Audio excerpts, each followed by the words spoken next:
Good afternoon every بڈی. عزیزو، آج ہم روزے کے بارے میں دیکھیں گے کہ دنیا کو روزے کی ضرورت کیوں پڑی. انسان نے جب گناہ کیا تو لکھا ہے کہ گناہ کی اس مزدوری کو موت میں بدل دیا گیا. لیکن وقت سے پہلے انسان اپنے ہوش و حواس میں اگر سچے دل سے توبہ کر لیتا ہے تو وہ اپنے آپ کو اس گناہ کی مزدوری یعنی موت سے بچا لیتا ہے. عزیزو، ہماری زندگی گناہوں سے بھری پڑی ہے اور کلام کہتا ہے کہ خدا کسی گناہ گار کی موت نہیں چاہتا بلکہ چاہتا ہے کہ اس کی توبہ تک نوبت پہنچے. تو عزیزو، اس توبہ کو ہم اپنے ذہن میں مختلف طریقوں سے لے کے آتے ہیں.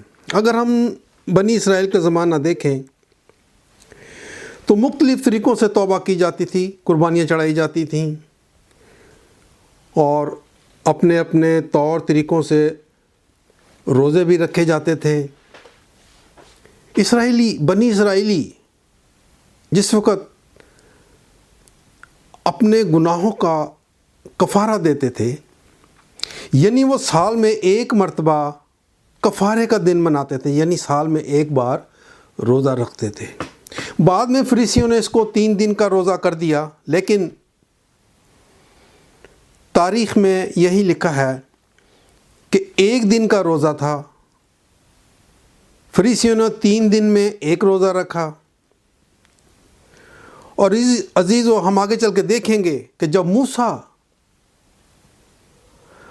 کوہ سینا پر خدا سے 10 حکم لینے جاتا ہے تو وہ 40 دن تک نہ کچھ کھاتا ہے نہ کچھ پیتا ہے، یعنی کہ وہ خدا کے سامنے روزے کی حالت میں تھا.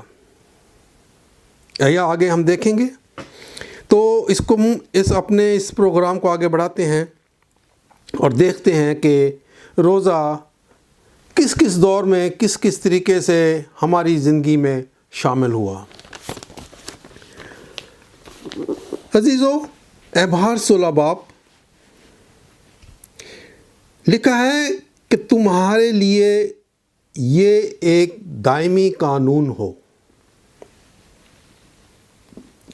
کہ 7ویں مہینے کی 10ویں تاریخ کو تم اپنی جان کو دکھ دینا، یعنی اس دن نہ کچھ کھانا اور نہ کچھ پینا اور نہ کوئی کام کرنا. اور یہ قانون یہودیوں کی نسل در نسل چلا آ رہا ہے اور یہودی اس دن کو یوم کفارہ کے نام سے مناتے ہیں.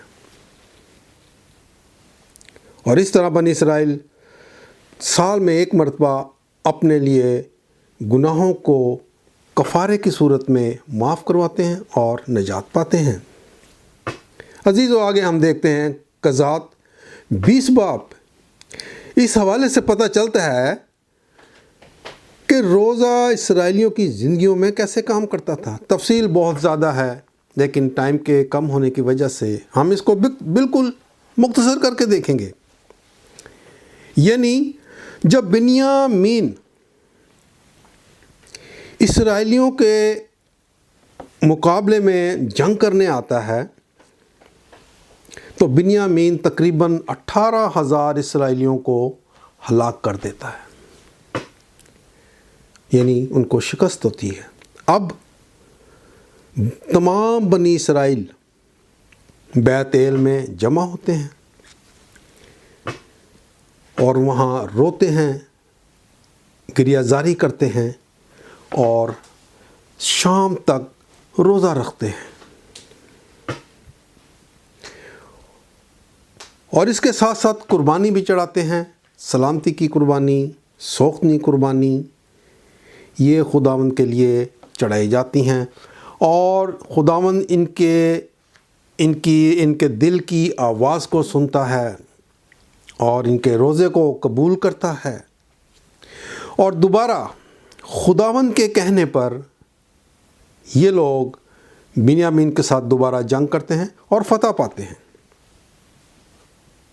عزیزو، یہ تھا روزہ فتح پانے کے لیے روزہ رکھا گیا اور اس میں وہ کامیاب ہوئے۔ آگے ہم دیکھتے ہیں خروج 34 باب۔ میں نے ابھی ذکر کیا تھا موسیٰ 40 دن تک کوہ سینا پر خدا سے 10 حکم لینے جب جاتا ہے تو لکھا ہے اس نے 40 دن اور 40 رات نہ کچھ کھایا نہ کچھ پیا۔ تو زندہ کیسے رہا؟ عزیزو، اگر ہم استثناء 8 باب دیکھیں، اس کی 3 آیت میں لکھا ہے آدمی صرف روٹی ہی سے زندہ نہیں رہتا بلکہ ہر وہ بات جو خدا کے منہ سے نکلتی ہے زندہ رہتا ہے۔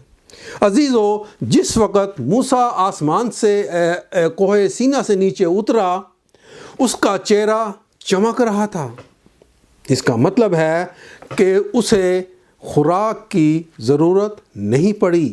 اس کی خدا کی باتیں جو تھیں وہ اس کے لیے خوراک کا کام کرتی تھیں۔ عزیزو، اس کے بعد ہم آگے دیکھتے ہیں،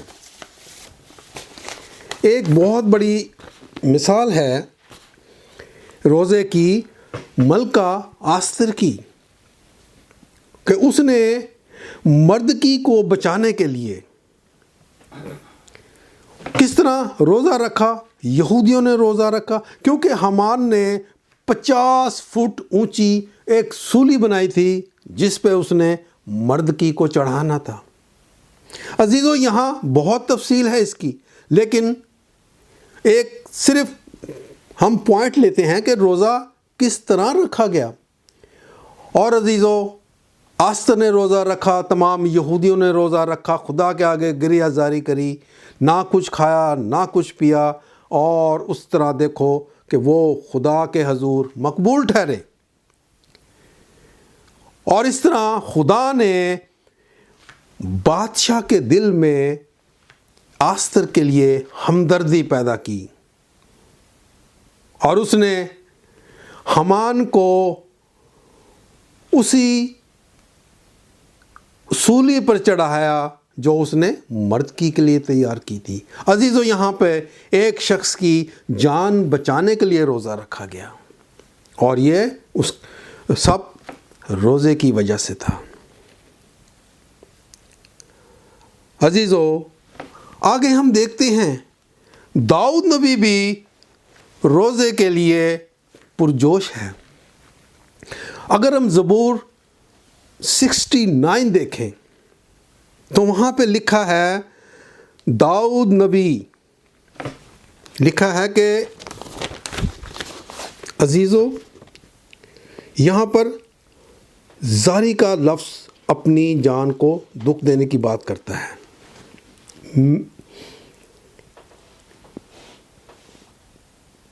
یہاں پہ داؤد نبی فرماتا ہے، میرے روزہ رکھنے سے میری جان نے زاری کی۔ زاری کا مطلب ہے اپنے آپ کو دکھ میں ڈالنا، اپنے آپ کو مشکل میں ڈالنا۔ پھر وہ ایک اور بڑی خاص بات کرتا ہے، لکھتا ہے کہ میرا ٹاٹ اوڑھنا ان کے لیے ضرب المثل ٹھہرا۔ عزیزو، جب داؤد سے پہلے جب بھی روزہ رکھا گیا، وہاں ٹاٹ اوڑھنے کا ذکر نہیں ہے، خاک میں بیٹھنے کا ذکر نہیں ہے۔ داؤد نبی کہتا ہے کہ میرا ٹاٹ اوڑھنا، خاک میں بیٹھنا ان کے لیے ضرب المثل۔ اب جب ہم لوگوں کو مثال دیتے ہیں تو ہم داؤد کا ذکر کرتے ہیں کہ داؤد نے ٹاٹ اوڑھا، اپنے آپ کو گرا دیا، پست کر دیا روزے کے لیے، اور اس طرح اس نے اپنی جان کو دکھ دیا۔ اور یہ ایک مثال آج بھی ہمارے اس زندہ کلام میں موجود ہے۔ عزیزو، یوئیل نبی ایک بات میں کہتا ہے کہ روزے کے لیے ایک دن مقدس کرو، مقدس محفل فراہم کرو۔ اس میں کہتا ہے کہ سب بزرگ بھی ہوں، بچے بھی ہوں، عورتیں بھی ہوں، اور لوگوں کو بلا کر روزہ رکھا جائے تاکہ اپنے پورے دل سے اس روزہ میں رکھ کر گریہ زاری قائم کرتے ہوئے میری طرف رجوع لاؤ۔ خدا کہتا ہے کہ یہ تمام چیزیں میری طرف رجوع لانے کے لیے، اگر تم ان تمام چیزوں کو کرتے ہو، روزہ کرتے ہو، گریہ زاری کرتے ہو، دکھ سہتے ہو، خاک میں بیٹھتے ہو، اپنی دنیاوی خواہشات کو ترک کر دیتے ہو، تو یہ میرے لیے باعث عزت ہے، میں تمہاری فریاد کو سنوں گا۔ پھر 2 باب 15 آیت میں لکھا ہے، صہیون میں نرسنگا پھونکو اور روزے کے لیے ایک دن مقدس کرو، پوری جماعت کو مقدس کرو۔ یعنی کہ روزے کے لیے صہیون میں تمام اس علاقے کو، یروشلم مقدس، فلسطین، سارا یہ صہیون کا علاقہ ہے۔ کہتا ہے کہ لوگوں کو آوازیں دے کر بلاؤ، نرسنگا پھونکو، تاکہ ان کو پتہ لگے کہ ہم نے روزہ رکھنا ہے۔ اور اس طرح پوری جماعت جب روزے کے لیے آتی ہے تو اس کو مقدس کرو، خداوند اس روزے کو سننے والا ہے۔ عزیزو، یہاں پر ہم دیکھتے ہیں ایک اور مثال، بہت بڑی مثال ہے، بہت بڑا ایک مثال ملتی ہے ہمیں روزے کی۔ اگر ہم یونا نبی کا قصہ دیکھتے ہیں، یونا نبی کو آپ نے تمام بائبل میں لوگوں نے پڑھا بھی ہوگا، دیکھا بھی ہوگا۔ یونا نبی کو خداوند پہلی بار اس سے ہم کلام ہوتا ہے اور کہتا ہے کہ جا نینوہ کے شہر کے لوگوں میں منادی کر کہ میں 40 دن کے بعد تمہارے اس شہر کو برباد کر دوں گا۔ کیوں؟ کہ وہاں پہ بدی بہت بڑھ چکی تھی، اگر تم نے توبہ نہیں کی تو تم برباد ہو جاؤ گے۔ عزیزو، یونا خدا کے اس حکم کی عدولی کرتا ہے، حکم نہیں مانتا، اور ایک جہاز پر بیٹھ کر ترسس کی طرف روانہ ہو جاتا ہے۔ سمندر میں طوفان آتا ہے اور پتہ چلتا ہے کہ یہ طوفان یونا کی وجہ سے ہے۔ مختصراً یہ ہے کہ وہ یونا کو سمندر میں پھینک دیتے ہیں۔ ایک مچھلی خدا نے تیار کر رکھی تھی، یونا کو ثابت اپنے اندر نگل لیتی ہے، 3 دن یونا کو اپنے پیٹ میں رکھتی ہے۔ عزیزو، ان 3 دنوں میں ہم دیکھتے ہیں کہ یونا نبی نے مچھلی کے پیٹ میں توبہ کری۔ یہاں بھی اگر ہم دیکھیں تو اس نے 3 دن تک نہ کچھ کھایا نہ کچھ پیا، اور تیسرے دن کے بعد مچھلی نے اس کو سمندر پر واپس اگل دیا۔ یہ اس کا اگلنا 3 دن کے بعد دوبارہ اس دنیا میں آنا، اس 3 دن ایک روزے کی وجہ سے تھا، اور روزہ رکھ کر توبہ اس نے کری۔ اور پھر دوسری بار خدا کا کلام یونا نبی تک پہنچتا ہے، وہ نینوہ میں جاتا ہے، منادی کرتا ہے، لوگ روزہ رکھتے ہیں، خاک میں بیٹھتے ہیں، ٹاٹ اوڑھتے ہیں، اور عزیزو یہاں یہ بھی لکھا ہے کہ ان کے جانوروں تک نے روزہ رکھا، اور خدا کو ان کی یہ گریہ زاری، یہ ان کی آہوازاری، یہ ان کا بیٹھنا، یہ ان کا خاک میں اپنی خواہشات کو ختم کر دینا پسند آیا۔ اور لکھا ہے کہ 40 دن کے بعد خدا نے نینوہ کو برباد کرنے کا ارادہ بدل دیا۔ عزیزو، روزے سے ہم نے بہت ساری باتیں سیکھی، اور عزیزو اس کے بعد ہم دیکھتے ہیں کہ یہ روزے تک ہم پرانے عہد نامے میں تھے، اب ہم نئے عہد نامے میں آتے ہیں۔ یہاں بھی روزے کا ایک بہت بڑا ذکر ملتا ہے، یعنی خدا اپنے بیٹے کو روزے کے ذریعے آزماتا ہے۔ دیکھیں گے عزیزو، اب ہم نئے عہد نامے میں چلتے ہیں۔ یہاں پہ ہمیں 3 مصنف ملتے ہیں، یعنی متی، مرکز اور لوکا۔ یہ وہ مصنف ہیں جنہوں نے انجیل لکھی، اور یہ اپنے اپنے بیان میں لکھتے ہیں پہلا بیان لوکا کا ہے، پہلا بیان متی رسول کا ہے کہ پھر روح یسوع کو جنگل میں لے گیا تاکہ 40 دن کا فاقہ کر کے ابلیس سے آزمایا جائے۔ مرکز رسول لکھتا ہے فی الفور روح یسوع کو بیابان میں لے گیا اور 40 دن تک شیطان اسے آزماتا رہا اور وہ جنگلی جانوروں کے ساتھ رہا اور فرشتے اس کی خدمت کرتے تھے۔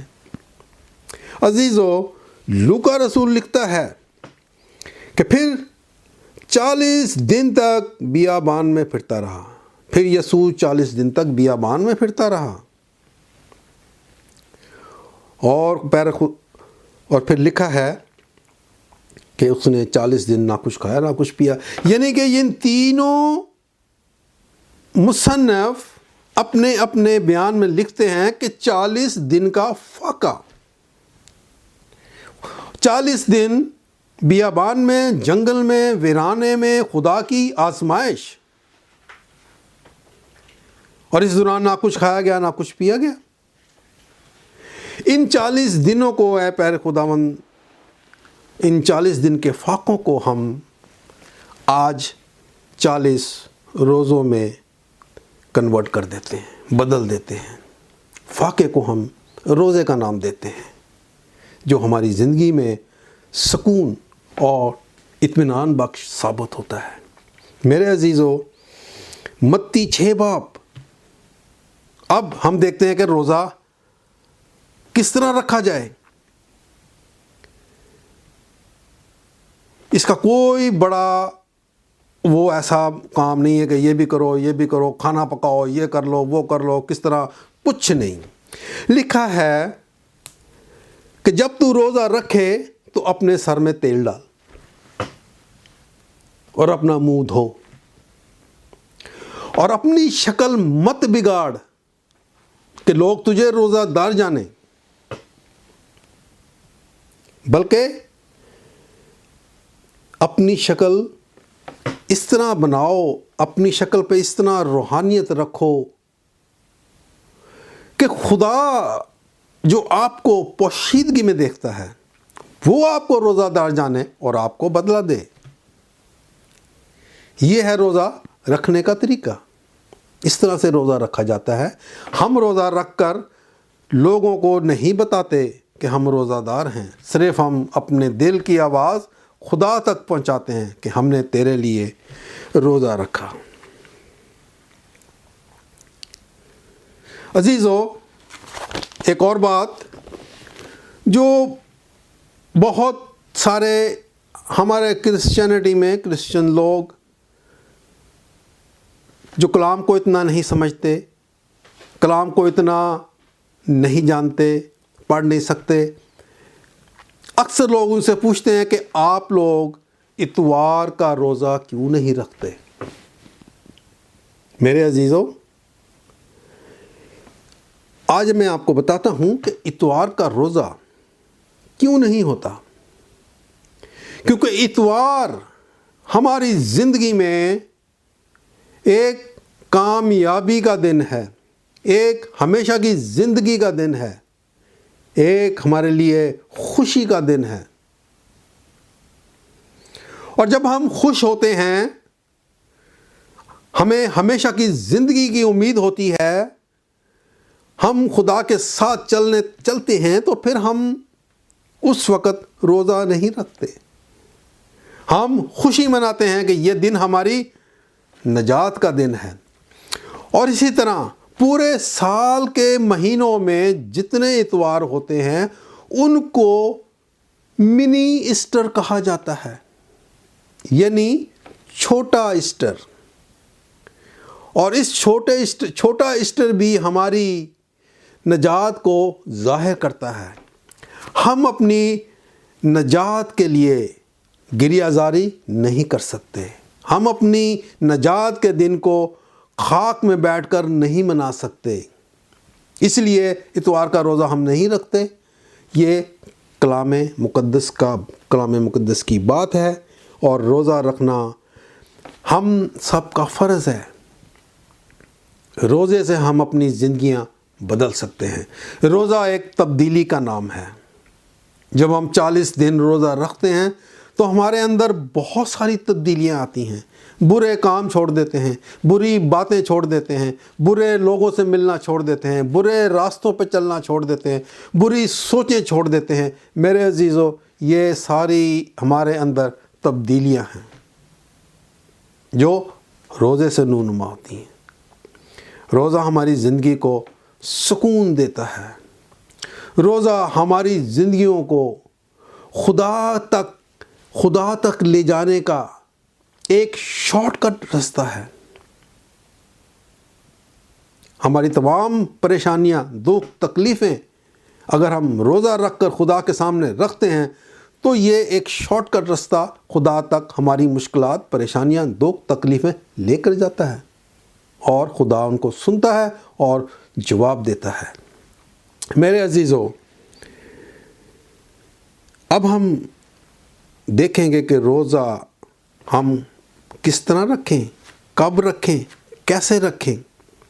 کلام میں اس کا کوئی وقت نہیں ہے، کوئی دن نہیں ہے، کوئی جگہ نہیں ہے۔ روزہ آپ نے اپنے سکون کے لیے رکھنا ہے۔ جب آپ کا دل چاہے روزہ رکھیں، جب آپ کا دل چاہے اپنے خیالات، اپنی مشکلات خدا کے سامنے رکھیں، خدا ان کو سنتا ہے۔ میرے عزیزو، خداوند آپ کو آج اس روزے کے کلام سے بہت برکت دے، آپ کی زندگیوں میں خوشیاں پیدا کرے۔ میرے عزیزو، ہم اس وقت روزوں کے اس دور سے گزر رہے ہیں، اور میرے عزیزو، آپ پر بڑی برکت ہو۔ ان روزوں میں روزہ رکھیں، اور روزہ ایک خاص مقصد کے لیے رکھیں۔ روزہ رکھنے سے پہلے خدا کے سامنے ایک مقصد رکھیں کہ آپ روزہ کیوں رکھ رہے ہیں۔ اپنی خوشیوں کے لیے، اپنی بیماریوں کے لیے، اپنے گھر کے حالات کے لیے، بچوں کی صحت تندرستی کے لیے، اپنے کاروبار کے لیے، اپنے ارد گرد کے ماحول کے لیے، ملک کے لیے، اس دنیا کے لیے، امن سلامتی کے لیے روزہ رکھیں، تاکہ خدا اس دنیا میں امن اور سلامتی رکھے، صحت اور تندرستی بخشے، کاروبار بخشے۔ اور اے پیارے خداوند، اس کلام سے، اس روزے سے ہم عزت پائیں، ترقی پائیں، اور ہمیشہ خداوند کے ساتھ چلیں اور اس کے نزدیک رہیں۔